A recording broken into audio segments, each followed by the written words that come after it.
Hello, everyone. Happy Wednesday. It's always a happy Wednesday here at the 2020 Vision Show, but I'm especially excited about today. We have co-hosts Mia in the house, Shane, but we also have a very, very special guest. His name is Elijah Manning. He's the youngest person that has ever ran for Florida House Representative, and we're so excited to pick your brain. So thank you so much for being with us here today. Thank you guys for having me here.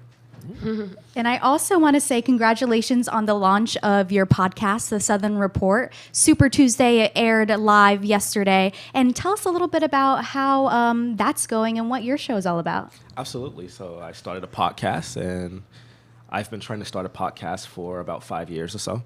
And it just never worked out because I didn't have the right equipment and the resources to make it happen.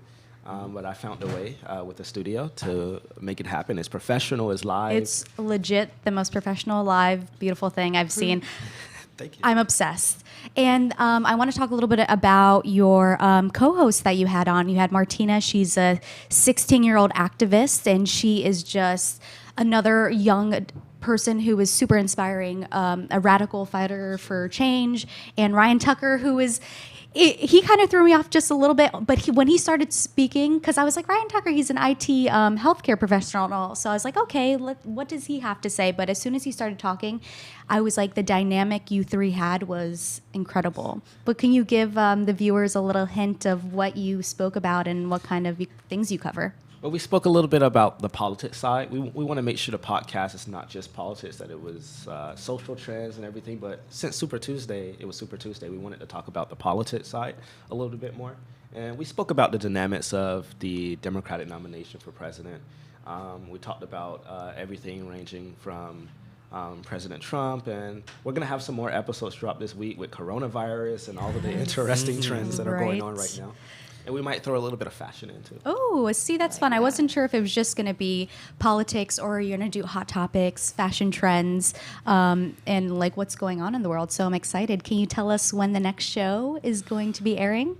I want to say Friday. I think Friday we'll drop another episode. Okay. And it'll be coronavirus. It'll be some more interesting topics. And then we'll try to do 2 a week.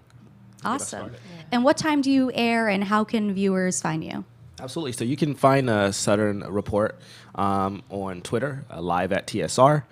You can find us on YouTube, The Southern Report, and our website is going to be thesouthernreport.org.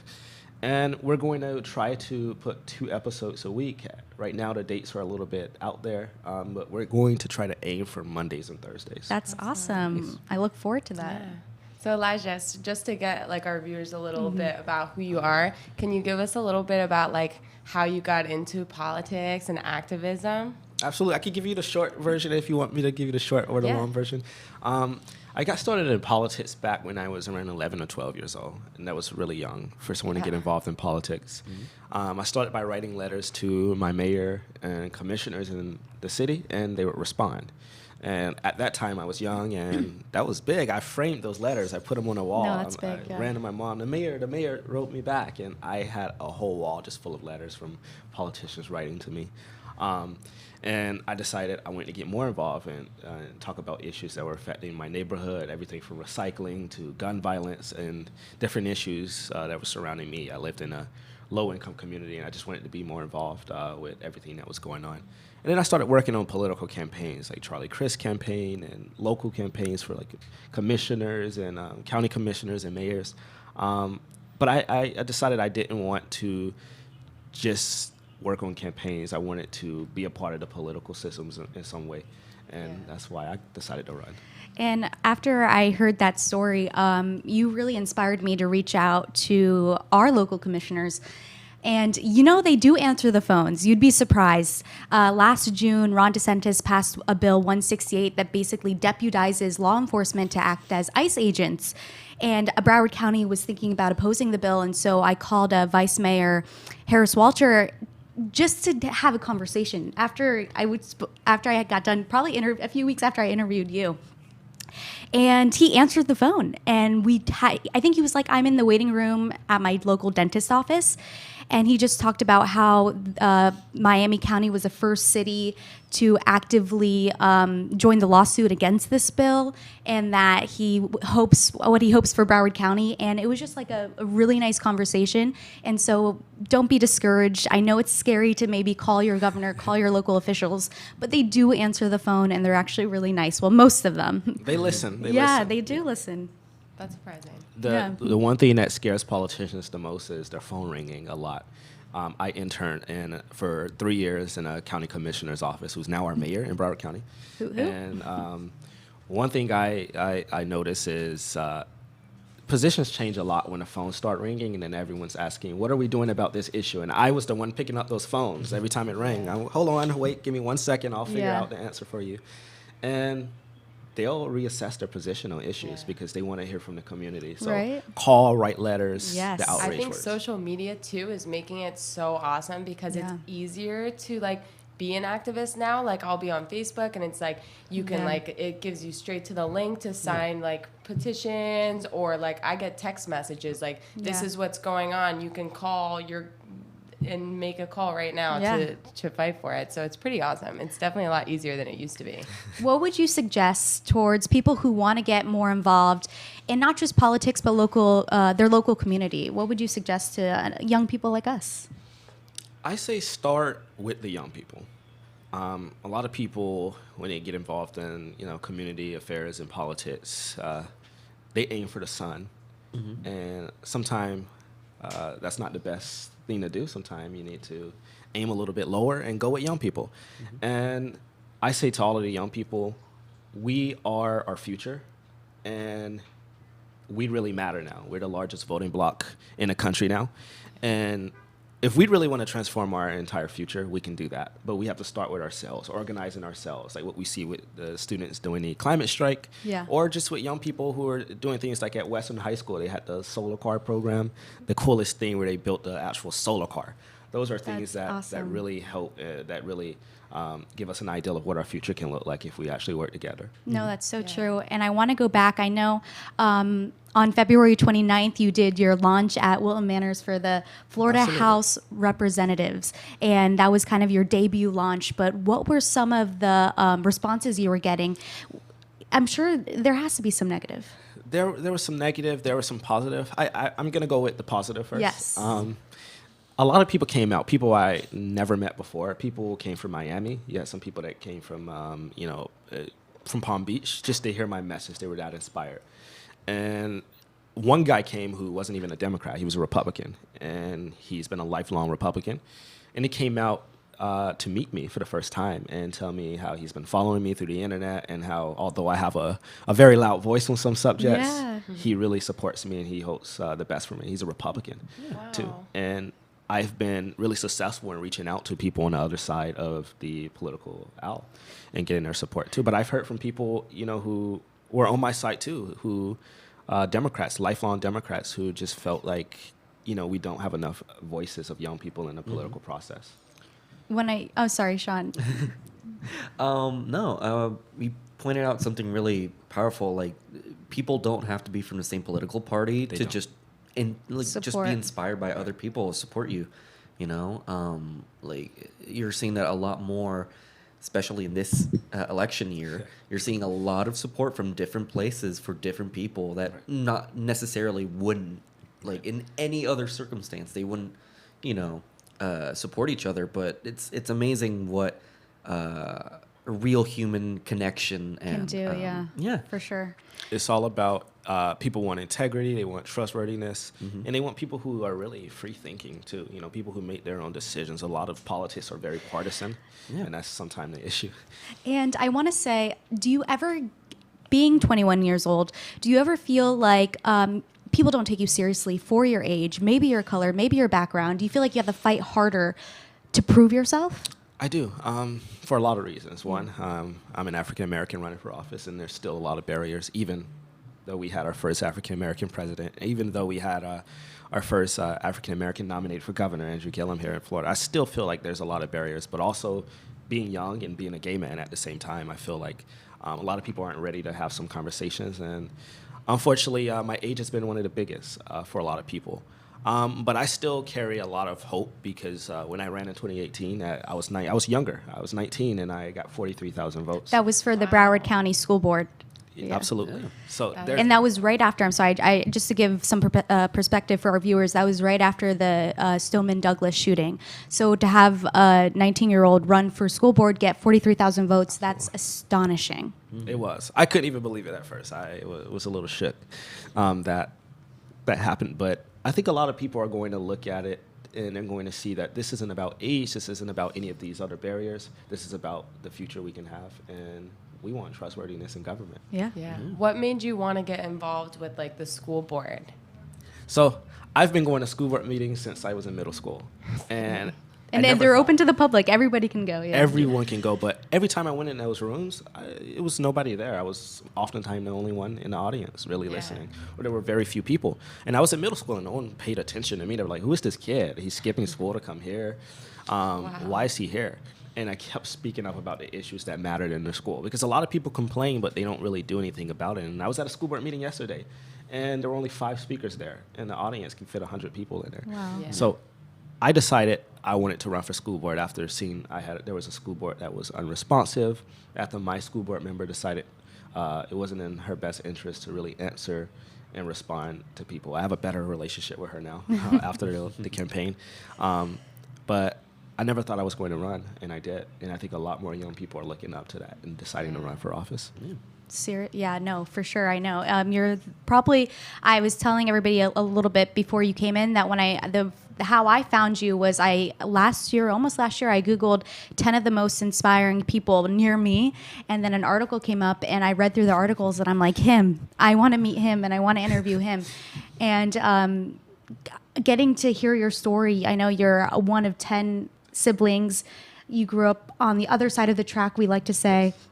And so you know firsthand what it's like to be in the margins of society.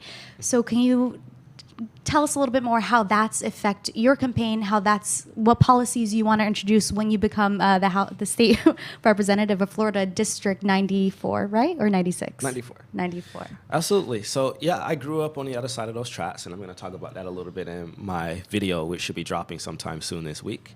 Yeah. And when people hear that, they don't really pay attention to what that means. There's a lot of income and economic inequality in Florida. Florida is one of the most segregated places in the country still to this day on income, not just on race, on income. There's a lot of people. You have rich parts right across from a really poor part, and a lot of these kids go to the same schools.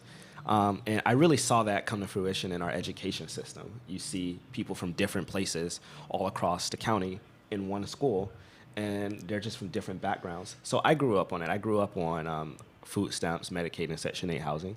And a lot of people don't understand what that means. I've been surrounded by gun violence my entire life. I've never really had anything, really. Money is not really in it for me. A lot of politicians are in it for ambition, for money, but I'm in it because I want to help people. And I want to help people who come from the same background as me.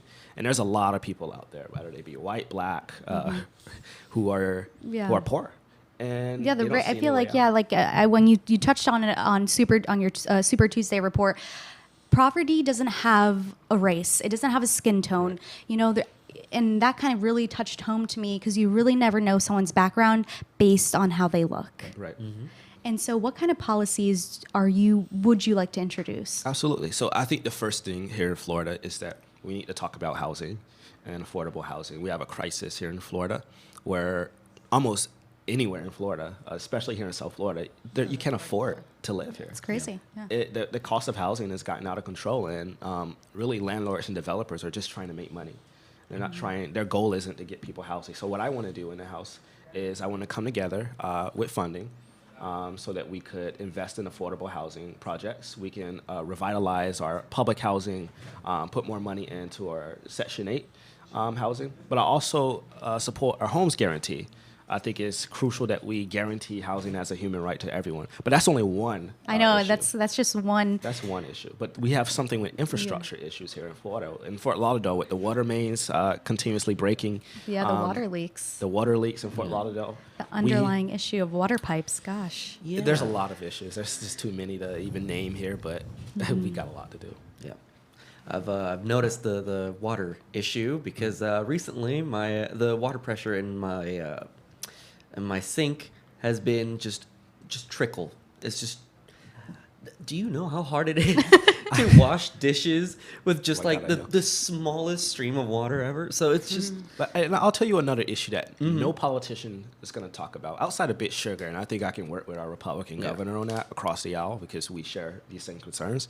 But the biggest issue a lot of politicians don't talk about is people think that water is this renewable resource that we can just use, and we're going to run out of water here in Florida. Yeah. We have a lot of people, and we're just draining our aquifer of water. And we don't have the capability of continuing to do that because that water isn't guaranteed. So what are we going to do when people start getting $1,000 water bills and they can't afford to pay for water? Scary, you know? That's an issue that we all have to think about, especially in South Florida. Yeah.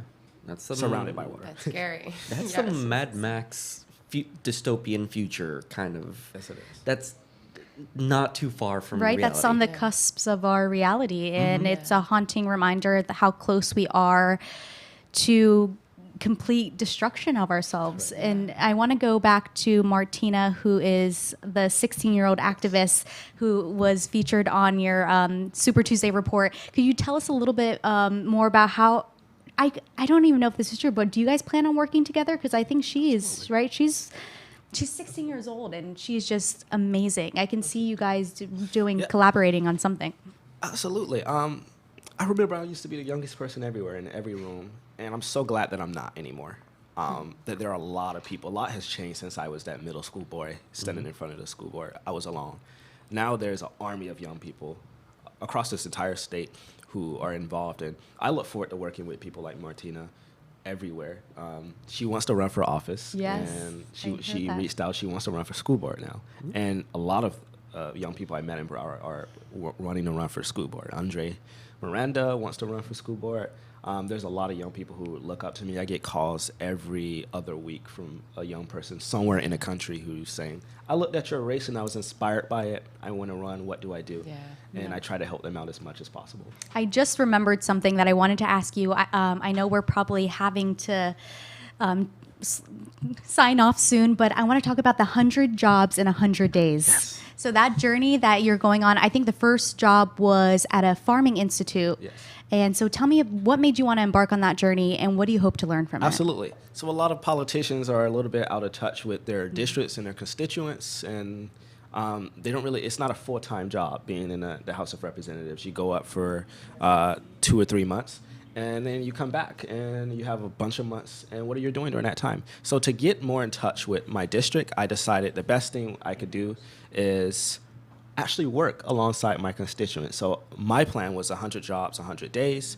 And what that consists of is working in as many fields as I possibly can at as many institutes or fast food joints, anywhere I can, so I can get that working class feel of what my constituents are actually dealing with on a day-to-day basis. That's and incredible. I call it so my cool. Days initiative. Workdays initiative. I saw that, and I was like, I love that. And so you're doing, would today be your broadcasting day? Today we are in the field of production and behind the scenes, and sometimes things are a little messy, but it's a lot of fun. But what other careers are you thinking about doing? Absolutely. I'm a history student at Broward College, and I just love history. I love history, and there's the saying, those who do not remember history are destined to repeat it. I'm a history student. I love history. It was always my favorite subject in school. Aced it. And I think I want to go to grad school for that subject and maybe teach. I think we need more teachers and more people like myself teaching. And history is the best subject. There's a lot of similarities of what's going on now and some darker times in our history that we need to be really cognizant of. And I think being a history teacher gives me the opportunity to impact a lot of children's lives because I had a history teacher that impacted my life a lot. That's incredible. Yeah, it's like the saying goes: if you don't learn about your history, you're bound to repeat it. Absolutely. Yeah. So there you have it, viewers. When Elijah Manning is not fighting for radical change, he is hoping to inspire the next generation through being the product of reason and a voice for change. Yes. Any last, before we head out, any last questions? Like, I I know have a Mia lot. had written down a few for you. Oh, gosh. One thing I guess I want to touch on is I know that I heard you do a lot of environmental stuff, and I was really curious about that when we were talking about the water and everything. What are things that you want, like, plans in place to, like, help with the environment problems? Absolutely. So I'm a Democrat, and we have a Republican governor who, fortunately enough, has some good plans on the environment. And since I'm not a partisan, too much of a partisan person, I think we should reach across the aisle and work with the governor on some environmental policy. One of the things I want to do is tackle bit sugar and what bit sugar is doing to our waterways. We need to get that water flowing down south from Lake Okeechobee. And we have an incredible job to do with Everglades restoration, but also with drinking water quality as well. And I think those are some of the things we need to do. I also support a Green New Deal. And what it'll look like in Florida is rebuilding our infrastructure so that we can create thousands of new jobs in the process, tackling sea level rise and saltwater intrusion into our freshwater aquifers. There's a lot we could do. I think now is the perfect time to do it while we have a Republican governor who cares about science. It's true, yeah. That is very true. And so before we sign off, I know I just want to thank everybody for tuning in. Elijah, thank you so much for talking about Absolutely. who you are, what you stand for, and that what's something you want the viewers to take away from just you, everything that you are? Absolutely. One thing I'll say to everyone, regardless of what our political, our country is in a time of deep division right now, is that we all have a lot more in common than we think, and that we're better united and stronger together as a people, as a country, and that it comes a time when we have to put everything to the side and work together. And my pitch is to the young people out there who feel like no one's listening to you, that you're ignored, that you don't matter, that your vote doesn't matter, that's not the case. There's people listening, and you do matter. And when you put your voice out there and you start speaking up and speaking out, people will have your ear and will listen to what you have to say, and you're powerful, just as much as powerful as anyone else. I love that. And how can viewers reach you? You can feel free to reach me by visiting ElijahManley.com. That's ElijahManley.com. Or on Instagram or Twitter. Just just search Elijah Manley, and you'll find me. So awesome. So whether you want to learn a little bit about his policies or contribute to his campaign, you can find him on his website. So we hope you have a wonderful day, everyone. Make sure to tune in every Monday, Wednesday, and Friday from 10:30 to 11:30. We'll see you guys next week. Bye.